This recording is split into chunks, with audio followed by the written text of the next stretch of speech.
नमस्कार प्यारे साथियों, स्वागत है आज की ऑनलाइन क्लासेस में।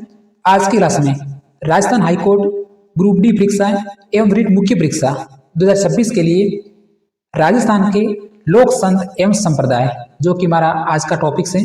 इस टॉपिक के पिछले सालों में पूछे गए प्रश्न और उन प्रश्न संबंधित जो भी क्वेश्चन बनने वाले थे वे प्रश्न सेलेक्ट किए। तो वैसे सभी एग्जाम्स के लिए ये टॉपिक्स हैं जो कि हमारे इंपॉर्टेंट है और हर एग्जाम्स में 2 से 3 प्रश्न हैं जो कि आते रहते हैं।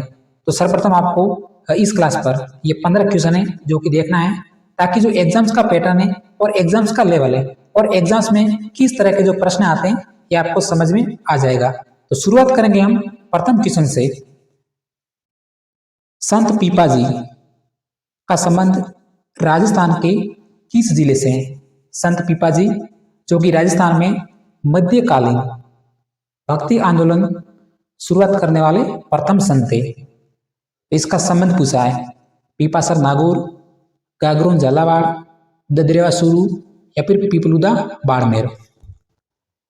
राजस्थान के लोक संत और राजस्थान के लोक देवता दोनों अलग अलग टॉपिक्स होते हैं। तो यह आज का टॉपिक्स है राजस्थान के लोक संत।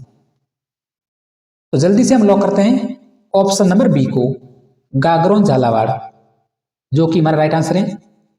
दूसरा प्रश्न अभी बनता है कि राजस्थान में जल दुर्ग का एकमात्र सबसे बेस्ट उदाहरण कौन सा है? तो यही हमारा दुर्ग है, गागरोन झालावाड़। अगला प्रश्न क्वेश्चन नंबर 2, बिश्नोई संप्रदाय के प्रवर्तक जाम्बोजी किसका अवतार माना जाता है? तो वर्तमान में ऐसे भी प्रश्न आते रहते हैं, जैसे आपने पटवारी का एग्जाम्स दिया है और वीडियो का एग्जाम्स दिया है, तो उसमें दोनों एग्जाम्स में दो प्रश्न आए अवतार से संबंधित।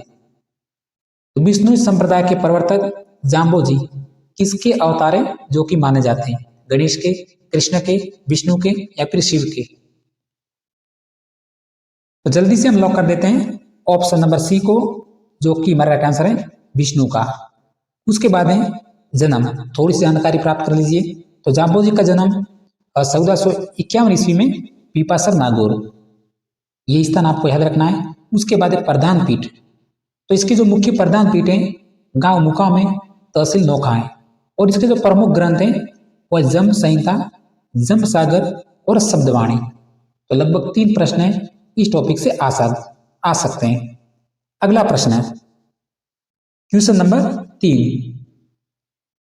ज्ञान समुद्र के रचयिता है। ज्ञान समुद्र के रचयिता, यह प्रश्न मैंने एक बार पिछली क्लास में भी सेलेक्ट किया हुआ। तो आपको आंसर बताना है राजस्थान के लोक संत ज्ञान समुद्र के रचयिता। तो इसके जो प्यारे साथियों रचयिता थे वो थे संत सुंदर Das ji. Option number C को लॉक करेंगे, हमारा राइट आंसर है।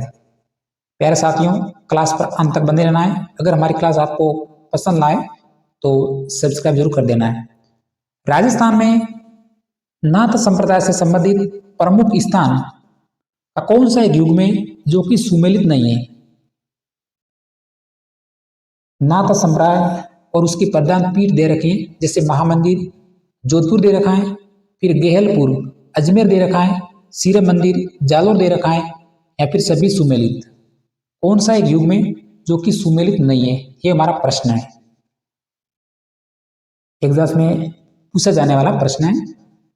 तो जल्दी से हम लॉक करते हैं ऑप्शन नंबर डी को, सभी जो कथन है वो हमारे सुमेलित हैं। देखिए महामंदिर आपने सुना होगा, महामंदिर जो कि जोधपुर है ये एक पीठ है।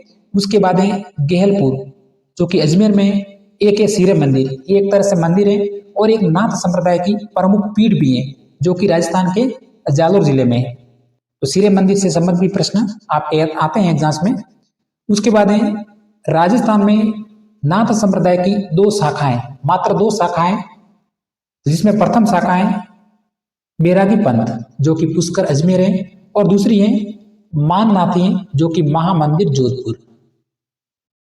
अगला प्रश्न देखते हैं क्वेश्चन नंबर 4, क्वेश्चन नंबर 5, अलग दरीबा किस धार्मिक पंथ का सत्य संघ है?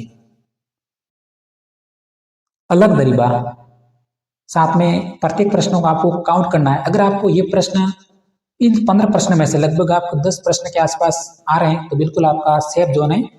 अलग दरीबा किस धार्मिक पंथ का सत्य संग है? तो वह दादू पंथ। कैसे भूल सकते हैं इस प्रश्न को प्यारे साथियों? ऑप्शन नंबर डी को लॉक करेंगे, दादू पंथ। अगला प्रश्न क्वेश्चन नंबर 6, निम्बार्क संप्रदाय। अगर आपने पिछले कई एग्जाम्स दिए हैं तो इस प्रश्न को जरूर देखा होगा। निम्बार्क संप्रदाय की प्रधान पीठ, एक प्रश्न बन सकता है। निम्बार्क संप्रदाय की प्रधान पीठ सलेमाबाद, अजमेर, महामंदिर जोधपुर, मथुरा, कोटा या फिर कांकरोली, राजसमंद। निम्बार्क संप्रदाय, तो इसकी जो प्रधान पीठ है वो है सलेमाबाद, अजमेर। ऑप्शन नंबर 1 है जो कि हमारा राइट आंसर है। उसके बाद है वल्लभ संप्रदाय, नाथद्वारा राजसमंद है और रामानंदी संप्रदाय। इसकी जो प्रधान पीठ है वो है गलता, जयपुर। तो 3 है, एक तो निम्बार्क संप्रदाय, सलेमाबाद, अजमेर, वल्लभ संप्रदाय, नाथद्वारा राजसमंद और रामानंदी संप्रदाय जो कि गलता, जयपुर। ये इसकी पीठ है जो कि आपको याद रखनी है। ये आप स्क्रीन पे देख सकते हैं, इंपॉर्टेंट प्रश्न है। अगला प्रश्न क्वेश्चन नंबर 7, निम्नलिखित में से किस शासक को पीपा जी ने पराजित किया? कौन से शासक थे? मोहम्मद गोरी, अलाउद्दीन खिलजी, फिरोज शाह तुगलक या फिर मोहम्मद अकबर? तो वो थे Firoz Shah Tughlaq. Option number C को लॉक करना चाहेंगे, हमारा राइट आंसर है। प्यारे साथियों, 4 साल लगाने वाली जो हमारी क्लास है। क्वेश्चन नंबर 8, राजस्थान की राधा कहा जाता है? राजस्थान की राधा 4th ग्रेड में पूछा गया प्रश्न है 2025 में। राजस्थान की राधा मीराबाई, गौरीबाई, डालीबाई या फिर उपरोक्त सभी? अगर इसका जन्म की बात करें तो 1498 ईस्वी में, अगर शताब्दी की बात करें तो 16वीं शताब्दी और गांव की बात करें तो कुड़की गांव है। अब आपके मन में यह प्रश्न याद होगा तो है हमारे मीराबाई। ऑप्शन नंबर 1 को लॉक कर देना है, हमारा राइट आंसर है। राजस्थान की संत मीराबाई, जिसे राजस्थान की राधा भी कहा जाता है। अब अगला प्रश्न, ये भी 4th ग्रेड में आ चुका है। वागड़ की मीरा कहा जाता है? वागड़ की मीरा पन्नाधाय, गौरीबाई, अल्लाह जिलाबाई या फिर मीराबाई? वागड़ की मीरा, तो हम लॉक करेंगे ऑप्शन नंबर बी को जो कि हमारा राइट आंसर है, गौरीबाई।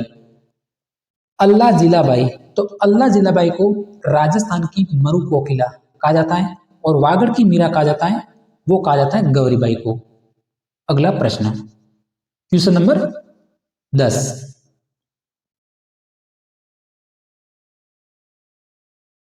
राजस्थान की संत महिलाओं के बारे में कौन सा एक युग में जो कि असुमेलित है? असुमेलित कथन आपको बताना है। मीराबाई जो कि मेड़ता दे रखा है, रानाबाई हरनावा दे रखा है, बाला सतीश जी बिलाड़ा दे रखा है, सहजोबाई बाड़मेर दे रखा है। असुमेलित कथन बताइए। असुमेलित कथन, तो हम लॉक करना चाहेंगे ऑप्शन नंबर डी को, सहजोबाई, जिसका संबंध बाड़मेर से नहीं था, अलवर से था। ऑप्शन में बाड़मेर दे रखा है।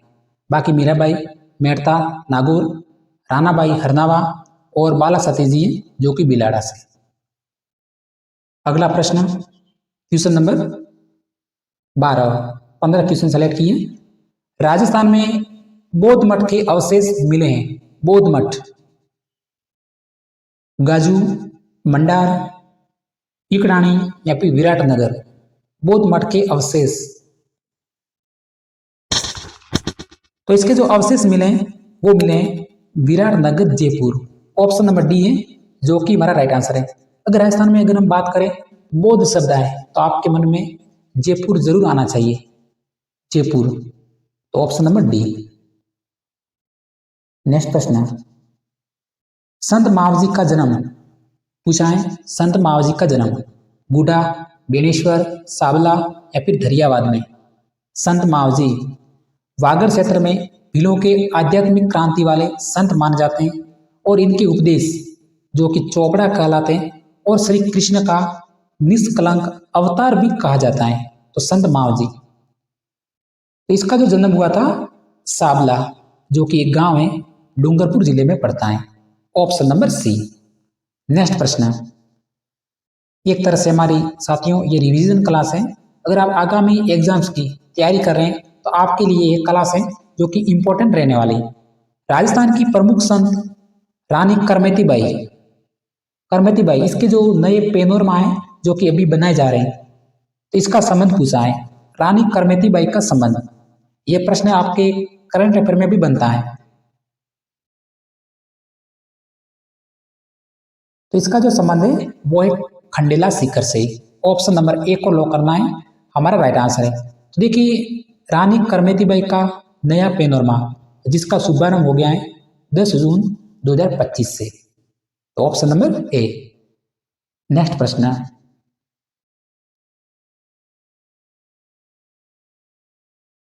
अंतिम में 2 क्वेश्चन है।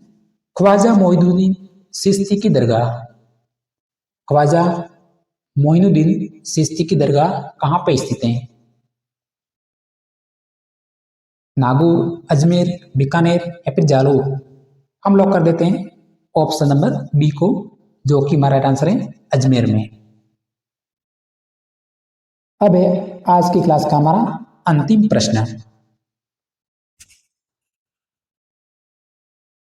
संत दादू दयाल की शिष्य मंडली में प्रधान शिष्यों की संख्या पूछी है। संत दादू दयाल प्रधान शिष्यों की संख्या कितनी है? 53, 52, 54 या फिर 60? तो जल्दी से हम लॉक कर देते हैं ऑप्शन नंबर बी को, जो कि हमारा राइट आंसर है 52। अब बात करते हैं संत दादू दयाल की। तो जन्म है 1544 ईस्वी में। ये तिथि कई बार पूछी गई है।